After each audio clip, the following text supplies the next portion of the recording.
Hindi is my national language, Kannada ಗೊತ್ತಿಲ್ಲ ಅಂತ ಈಗ ಜನ ತುಂಬಾ ಧೈರ್ಯವಾಗಿ ಹೇಳ್ತಾ ಇದ್ದಾರೆ.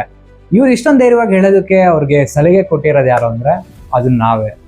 ಎಲ್ರಿಗೂ ನಮಸ್ಕಾರ, ನಾನು ನಿಮ್ಮ ಮೀಟ್ ದ ಸ್ಟೋರಿ ಟೆಲ್ಲರ್. ಇವತ್ತು ನಾವು ಒಂದು ಗಂಭೀರವಾದ ವಿಷಯದ ಬಗ್ಗೆ ಮಾತಾಡೋದಕ್ಕೆ ಬಂದಿದ್ದೀವಿ. ಅದೇನಪ್ಪಾ ಅಂತ ಹೇಳಿದ್ರೆ ಹಿಂದಿ ಹೇರಿಕೆ, ಹಿಂದಿ ಇಂಪೋಸಿಷನ್. 1968 ಅಲ್ಲಿ 3 ಲ್ಯಾಂಗ್ವೇಜ್ ಫಾರ್ಮುಲಾ ಅನ್ನೋದನ್ನ ಇಂಡಿಯಾದಲ್ಲಿ ಇಂಟ್ರೊಡ್ಯೂಸ್ ಮಾಡಿದ್ರು. ಸೊ ಇದೇನು ಹೇಳುತ್ತಪ್ಪ ಅಂದ್ರೆ ತುಂಬಾ ಸಿಂಪಲ್. ಇಂಡಿಯಾಲಿರೋ ಎಲ್ಲ ಸ್ಟೇಟ್ಸು 3 ಲ್ಯಾಂಗ್ವೇಜಸ್ನ ಕಲಿಬೇಕು. ನಾರ್ತ್ ಅಲ್ಲಿ ಇರುವಂತಹ ಸ್ಟೇಟ್ಸ್ ಎಲ್ಲದನ್ನು ರೀಜನಲ್ ಲ್ಯಾಂಗ್ವೇಜ್ ಇಂಗ್ಲಿಷ್ನ ಕಂಪಲ್ಸರಿ ಆಗಿತ್ತು, ಸೌತ್ ಇಂಡಿಯನ್ ಲ್ಯಾಂಗ್ವೇಜಸ್ನ ಆಪ್ಷನಲ್ ಆಗಿ ಕಲಿಬೇಕಾಗಿತ್ತು. ಬಟ್ ಅವ್ರು ಏನ್ ಮಾಡಿದ್ರು ಅಂದ್ರೆ ಸೌತ್ ಇಂಡಿಯನ್ ಲ್ಯಾಂಗ್ವೇಜಸ್ನ ಬಿಟ್ಟು ಸ್ಯಾನ್ಸ್ಕ್ರಿಟ್ನ ಆಪ್ಷನಲ್ ಲ್ಯಾಂಗ್ವೇಜ್ ತಗೊಂಡ್ರು. ಬಟ್ ಅದೇ ಆಪ್ಷನ್ನ ಸೌತ್ ಇಂಡಿಯಾದವ್ರಿಗೆ ಕೊಡ್ಲಿಲ್ಲ. ರೀಜನಲ್ ಲ್ಯಾಂಗ್ವೇಜ್ ಇಂಗ್ಲಿಷ್ನ ಕಂಪಲ್ಸರಿ ಅಂತ ಹೇಳಿ ಹಿಂದಿನ ಕೂಡ ಅವರು ನಮಗೆ ಕಂಪಲ್ಸರಿ ಆಗಿ ಹೇರ್ಬಿಟ್ರು. ಇದನ್ನ ತಮಿಳ್ನಾಡು ಸ್ಟೇಟು ತುಂಬಾ ಸ್ಟ್ರಾಂಗ್ ಆಗಿ ಅವಾಗ್ಲೇನೆ ಅಪೋಸ್ ಮಾಡಿದ್ರು. ಬಟ್ ಆ ಧೈರ್ಯ ಕನ್ನಡದವ್ರಿಗೆ ಇರ್ಲಿಲ್ವಾ? ಅಲ್ಲ, 2 ಭಾಷೆ ಜೊತೆಗೆ ಇನ್ನೊಂದು ಭಾಷೆ ಕಲಿಯೋದು ನಮಗೂ ಅಡ್ವಾಂಟೇಜ್ ಅಲ್ವಾ ಅಂತ ನೀವು ಸಾಕಷ್ಟು ಜನ ಕೇಳ್ಬೋದು.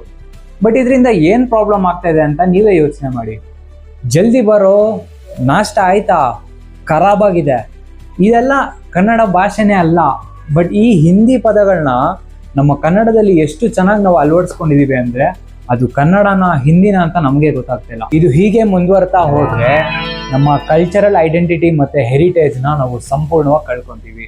ಈಗ ನೀವೇ ಹೇಳಿ, ಬೆಂಗಳೂರಲ್ಲಿ ಇಷ್ಟು ವರ್ಷದಿಂದ ಇದ್ದೀರಲ್ಲ, ಒಂದು ಕನ್ನಡದವ್ರನ್ನ ನೋಡಿದ್ರೆ, ಕನ್ನಡ ಮಾತಾಡೋರು ಸಿಕ್ಕಿದ್ರೆ ನಮ್ಗೆ ಎಷ್ಟು ಅಪರೂಪ ಅನ್ಸುತ್ತೆ ಅಥವಾ ಶಾಕಿಂಗ್ ಅನ್ಸುತ್ತೆ. ಬ್ರೋ ನೀನ್ ಕನ್ನಡದವನ ಅಂತ ನಾವು ಕೇಳೋ ತರ ಪರಿಸ್ಥಿತಿ ಬಂದ್ಬಿಡಿದೆ.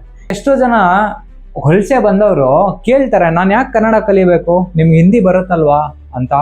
ಹಿಂದಿ ಕಲ್ತಿದ್ದು ನಮ್ ತಪ್ಪಲ್ಲ, ಬಟ್ ಅವ್ರು ಯಾಕೆ ಕನ್ನಡ ಕಲ್ತಿಲ್ಲ ಅಂತ ಕೇಳ್ದೇ ಇರೋದು ನಮ್ ತಪ್ಪು. ಇದೇ ಜನ ಈಗ ಜರ್ಮನಿ, ಜಪಾನ್, ಫ್ರಾನ್ಸ್ ನಂತ ದೇಶಗಳಿಗೆ ಹೊಲಸೆ ಹೋಗ್ಬೇಕಾದ್ರೆ ವೀಸಾ ಕೊಡೋದಕ್ಕೆ ಮುಂಚೆ ಕೇಳ್ತಾರೆ, ನಿನ್ಗೆ ನಮ್ ದೇಶದ ಭಾಷೆ ಎಷ್ಟು ಗೊತ್ತಪ್ಪ ಅಂತ. ಅದೇ ರೀತಿ ಕರ್ನಾಟಕಕ್ಕೆ ಬರೋದಕ್ಕೆ ಮುಂಚೆ ನಾವೇ ಜನರಿಗೆ ನಿಮ್ ಕನ್ನಡ ಎಷ್ಟು ಬರುತ್ತೆ ಅಂತ ಕೇಳೋದಿಲ್ಲ. ನಾವೆಲ್ಲರೂ ಜೊತೆಗೂಡಿ ನಮ್ಮ ಧ್ವನಿ ಇದ್ರ ವಿರುದ್ಧ ಎತ್ತೋಣ. ಕರ್ನಾಟಕದಲ್ಲಿ 3 ಭಾಷೆ ನಮಗೆ ಬೇಡ, ಕನ್ನಡ ಮತ್ತೆ ಇಂಗ್ಲಿಷ್ ಸಾಕು. ಮುಂದಿನ ಭವಿಷ್ಯ ಚೆನ್ನಾಗಿರ್ಬೇಕು ಅಂತ ನಿಮ್ಗೇನಾದ್ರೂ ಅನ್ಸಿದ್ರೆ ದಯವಿಟ್ಟು QR ಕೋಡ್ನ ಸ್ಕ್ಯಾನ್ ಮಾಡಿ ಪೆಟಿಷನ್ನ ಸೈನ್ ಮಾಡಿ. ಇನ್ಮೇಲಿಂದ ಆದ್ರೂ ನಾವು ಡ್ಯುಯಲ್ ಲ್ಯಾಂಗ್ವೇಜ್ ಸಿಸ್ಟಮ್ನ ಕರ್ನಾಟಕ ಅಲ್ಲಿ ತಗೊಂಡ್ ಬರೋಣ.